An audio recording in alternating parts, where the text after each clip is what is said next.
अस्सलाम वालेकुम नाजरीन, मैं हूं आपका अपना मेजबान ज़ुहैब सागर और आप देख रहे हैं मेरा अपना यूट्यूब चैनल। नाजरीन, आज मेरे साथ एक माशाल्लाह बापर्दा खातून मौजूद हैं। मसला यह है इनका कि भट्ठे पे काम करती हैं, 3 बहनें हैं। भट्ठे वाले ने इतना कर्जे तले इनको दबाया हुआ है कि ये भट्ठे से काम भी नहीं छोड़ पा रही और काफी ज्यादा मामलात खराब हैं। जो भी इनके मामलात हैं इन्हीं की जुबानी जानते हैं। अस्सलाम वालेकुम। वालेकुम अस्सलाम। कैसी है मेरी बहन? मैं बिल्कुल ठीक। अच्छा, मुझे मेरी बहन खुल के बताइएगा, भट्ठे पे आप काम पे कैसे लगी हैं, किसने लगवाया है और कर्जा कैसे उठाया है? क्या मामला हुए हैं, क्यों जरूरत पेश आई इतना कर्जा उठाने की कि अब आप कर्जा दे नहीं पा रही और काम छोड़ नहीं पा रही? अब्बू जिंदा थे तो अब्बू काम करते थे, घरों के काम जैसे ड्राइविंग होगी, उनका खर्चा पानी ला देना, तो उनको मतलब हमें जरूरत नहीं पड़ती थी काम करने की। ठीक हो गया। अब्बू का इंतकाल हुआ है तो सारे रिश्तेदारों ने भी छोड़ दिया। आसपास के पड़ोसी थे, एक आधा दिन तो आते रहे, पूछते रहे, उसके बाद उन्होंने भी नहीं पूछा। अम्मी की तबीयत खराब रहना शुरू हो। गाँव में हाजी साहब हैं, मुल्तान से आगे गाँव है, नाम नहीं लूंगी, हाजी साहब हैं, तो हाजी साहब को पता चला तो उन्होंने चक्कर लगाया, अम्मी को पूछा, कुछ चीजें लाके दी, राशन वगैरह लाके दिया। अम्मी को उन्होंने मशवरा दिया कि तुम आओ काम वाम करो। अच्छा। अपने बच्चों को संभालो, मैं सर पे हाथ रखता हूँ। आपकी बात कंप्लीट अभी नहीं हुई, लेकिन मैं आपसे ये पूछना चाह रहा हूँ कि जो बाकी 2 बहनें हैं वो आपसे छोटी हैं या बड़ी हैं और उनकी उम्रें कितनी हैं? वो मेरे से छोटी है, मैं 21 साल की हूँ, एक 18 की है, एक 16 की है। 21, 18 और 16 साल, 3 बहनें हैं आप। कोई भाई वगैरह? नहीं, भाई नहीं है। वालदा जिंदा है?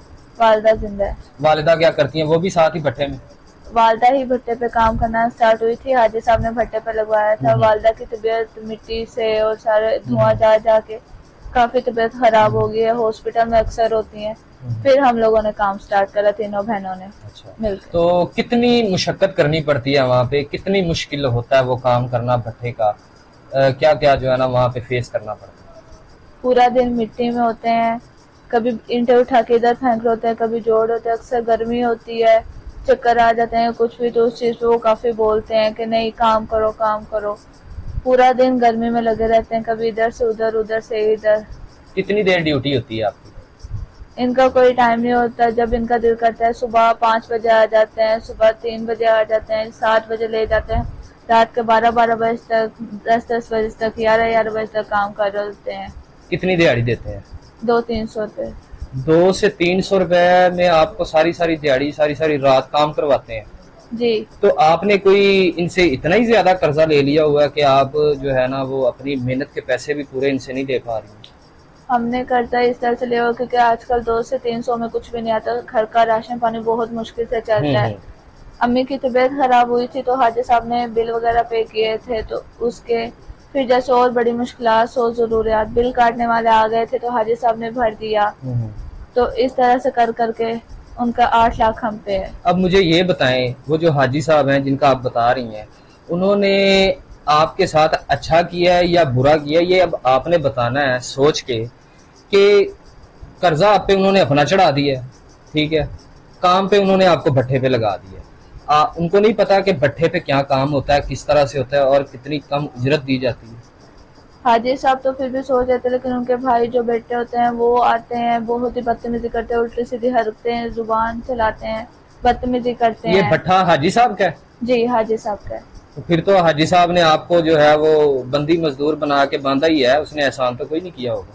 हम लोगों ने कितनी दफा कहा कि हम लोगों ने ये काम छोड़ना है, हम लोग वो कहते हैं कि पहले हमारे पैसे पूरे करो, पहले पैसे दो, फिर जितनी देर में हम लोग अगला काम करते हैं उतनी देर में हम पे वो और ज्यादा कर्जा चढ़ जाता है। ये 8 लाख का कर्जा आपने एक ही साथ यकमुश्त लिया था किसी वजह से या आहिस्ता आहिस्ता करके हुआ? हमने कोई नहीं लिया, सिर्फ यही है कि छोटी छोटी जरूरियात होती थी, बिल हो गए, बिल भर देना, राशन हो गया, राशन मतलब जो हमें वो देते रहे वो साथ साथ लिखते रहे।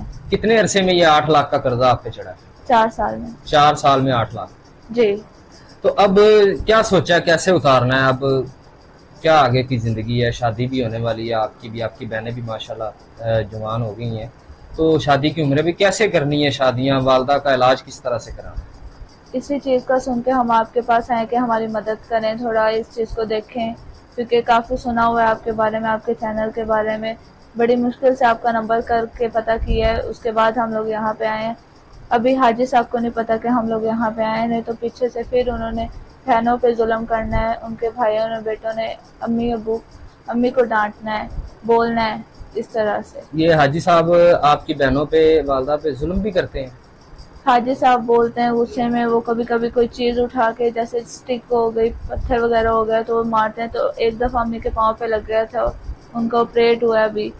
उनके बेटे जो हैं वो बहनों से इतनी बदतमीजी, मेरे से इतनी बदतमीजी करते हैं, जुबान चलाते हैं, बदतमीजी करते हैं। इतनी दूर आप लाहौर आ गई हैं हमारा राब्ता हमसे करके, तो मुल्तान में ही पुलिस स्टेशन है, वहाँ पे कोई कंप्लेन नहीं की कि हाजी साहब ये जुल्म कर रहे हैं? कंप्लेन की थी, लेकिन हाजी साहब और उनके बच्चों ने मिलकर वो कंप्लेन खत्म करवा दी, क्योंकि हम लोग उनके पास काम करते हैं। पुलिस वाले भी कहते हैं उनके पैसे दो, छोड़ जाओ, काम छोड़ जाओ। हम लोग इतने पैसे कहाँ से दें? हमारे तो अबू भी नहीं है, रिश्तेदार भी नहीं पूछते, अम्मी बीमार रहते हैं, हम 3 बहनें करने वाले, हम कहाँ से इतने पैसे देंगे? हाजी साहब वहाँ पे असर वसूख रखते हैं, थानों में भी, हर जगह पे? हाँ जी। हाजी साहब आपको गैरत आनी चाहिए। एक तो आपने बच्चियों को अपने भट्ठे में बंदी मजदूर बना के रखा हुआ है, कर्जा उन्होंने खुद 1 रुपया लिया नहीं है, लेकिन आपने बनाया हुआ है। शर्म आनी चाहिए। आपके घर में भी इज्जतें हैं, माए बहनें हैं, उनके साथ ये जुल्म करते हुए आपको जरा सोच लेना चाहिए। आपकी बहू, बेटी, बहन के साथ भी कल को इस तरह का वाकया हो सकता है। आपको डूब मर जाना चाहिए। आपको अल्लाह ने हज करवाई, इज्जत करवाई, देखें उसकी शराफत, देखें वो बच्ची ऑन एयर कैमरे के सामने भी बदतमीजी नहीं कर रही, और आपको वो हाजी साहब करके बुला रही है, और आपको जरा गैरत तक नहीं आ रही। अच्छा मेरी बहन, मुझे साथ ये बताइए कि अभी हम जो है ना आपकी सपोर्ट जितनी हो सकती है वो करवाएंगे इंशाल्लाह, क्योंकि हमारा ये काम है। अल्लाह ताला ने हमें वसीला बनाया आपके लिए, हर उस माँ बहन के लिए जिसको जरूरत होती है। तो कितना अरसा तक जो है ना आपकी कोई हेल्प कर सकता है? हेल्प तो 1 या 2 दफा हो सकती है, इससे ज्यादा तो कोई भी नहीं कर सकता। और जितना आप पे कर्जा है, 8 लाख एक बहुत बड़ी रकम है, वो ऐसे कोई भी नहीं देता। 100, 50, 200, 500, 1000, 20,000, 2 लाख तक दे देंगे। 8 लाख बहुत ज्यादा कर्जा है। तो अगर हम आपके लिए कोई ऐसा सबब बनाते हैं, कोई एक अच्छा इंसान आपको जो है ना आपके लिए तलाशते हैं, जो आपको इज्जत दे, आपकी बहनों को संभाले, आपकी वालदा को संभाले, आपका फौरी कर्जा भी उतारे, आपसे शादी करना चाहे, आपको इज्जत देना चाहे, तो आप ये जो है कबूल करेंगी, शादी करना चाहेंगी? हाँ मैं कबूल कर लूंगी, लेकिन ये है कि सिर्फ कर्जा माफ करवा दे, बाकी जो मतलब उसके साथ मिलके काम हुआ हम लोग काम कर लेंगे, आराम से रहेंगे, कोई इस तरह की फजूल बदतमीजी नहीं करेंगे। हमें वहां से निकलवा दे हाजी साहब से। हम इस तरह का बंदा नहीं ढूंढेंगे हाजी साहब जैसा, जो आपको वहां से निकाल के अपने पास भी काम पे रखे। नहीं, हम आपकी शादी करवाएंगे, एक अच्छे खानदान में करवाएंगे, जो आपको इज्जत दे, आपकी बहनों को इज्जत दे, आपकी बहनों को अपनी बहनें समझे। तो मेरा नहीं ख्याल शादी करने में कोई भी हर्ज है, बुराई है। निकाह सुनते रसूल है, कर सकती हैं आप जी। किसी की इजाजत की तो जरूरत नहीं है। नहीं, वालिदा मान जाएंगी? मान जाएंगे। और कोई जो है डिमांड हो आपकी, वो बता दें कर्जे के अलावा? नहीं, कोई डिमांड नहीं है, सिर्फ इज्जत देता हो और साथ लेके चले। घर किराए का है? जी। उसका कितना किराया है? 8,000। 8,000 किराया। बिल वगैरह डाल के कितना हो जाता है? बिल वगैरह 1,500 आ जाता है, 2,000 हो जाता है, इस तरह से बिल कर करा के 13-14,000 बन जाता है। आपको किसी से मांगना ना पड़े। आपका टोटल महीने का घर का राशन और बिल वगैरह डाल के कितना आपको मतलब खर्चा जो है वो चाहिए होता है? 17-18,000। 30,000 तक इजी हो जाएगा। छोटी बहनों की भी शादियां करनी है? जी बिल्कुल। उनके लिए भी रिश्ता देख लें हम? जी। इजाजत है हमें? जी। जी तो नाजरीन, आपने इस बहन की सारी बातें सुनी है, बड़ी ज्यादा परेशान है। मुल्तान से तकरीबन 450 किलोमीटर का सफर बनता है नाजरीन, लाहौर से मुल्तान 450 किलोमीटर का सफर करके ये लाहौर आई है हमारे पास, तो किसी वजह से आई है। वहां पे इनकी ना कोई किसी ने सुनी, ना कोई सुनता है, ना पुलिस वाले सुनते हैं, और हाजी साहब को जरा गैरत नहीं आई इन पे जुल्म करते हुए।